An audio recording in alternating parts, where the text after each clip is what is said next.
Hi everyone, my name is Eugene and you can call me The Citizen. I actually saw a video online today that I want you to also watch and let me know what you think about it. It's actually about a policeman saying, say, as at from Monday, that's today, they're actually going to tighten their belt in terms of making sure people stay at home.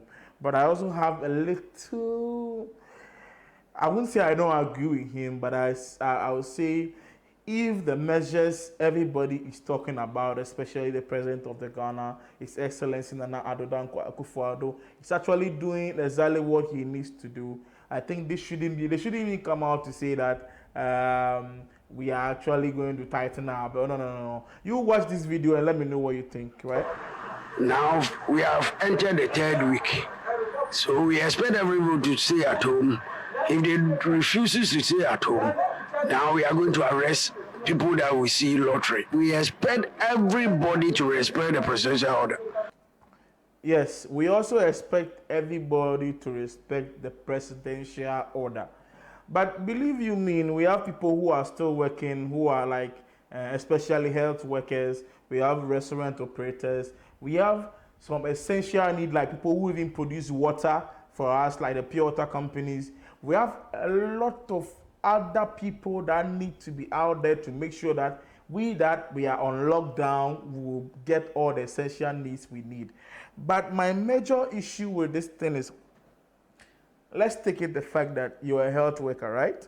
You are not able to afford to actually pick a taxi to the office to actually help protect people who have gotten the coronavirus. We agree. But what actually is the problem is I realize that the buses that the president of Ghana actually ordered to be on the roads to actually transfer or transport people from their houses to their various clinics, hospitals, and every health facility in the country. Ask yourself how many is working properly. They will tell you the car is going to move from, let's say, Teshinungwa through to Manet, through maybe A Life, through to Teshin, to Labadi, then all the way to maybe Radio Hospital. Have you asked yourself that how many of these people are able to access that particular bus they are talking about?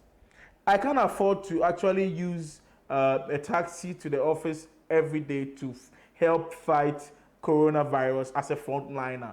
But I'm able to afford a trotro to get to wherever I want to go. So if you're saying that trotro drivers, let's listen to that part and listen to what he said. Stay at home and then you protect yourself. We don't want people to be reluctant, trotros, passing people to Accra Central. Yes, trotro passing people to Accra Central.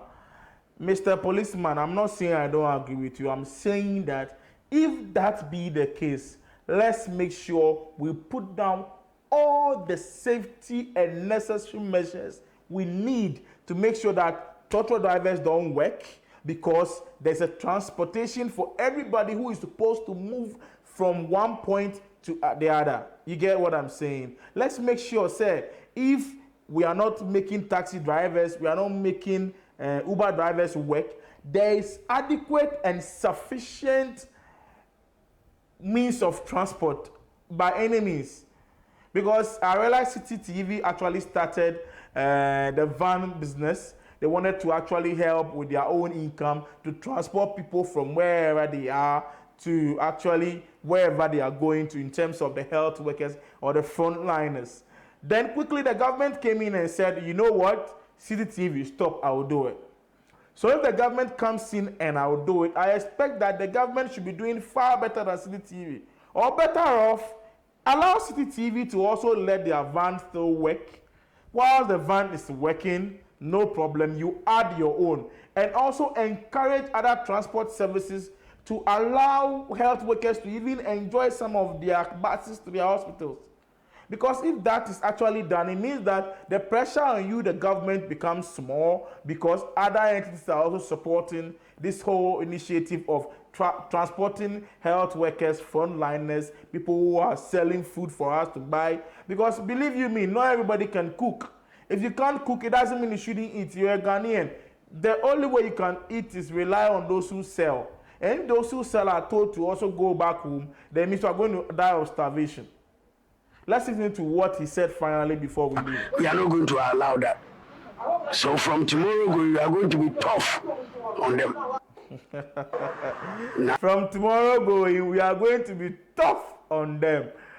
You are supposed to be tough, but let's hope that all the necessary measures that is supposed to be in place to make sure that everybody is okay is put in place.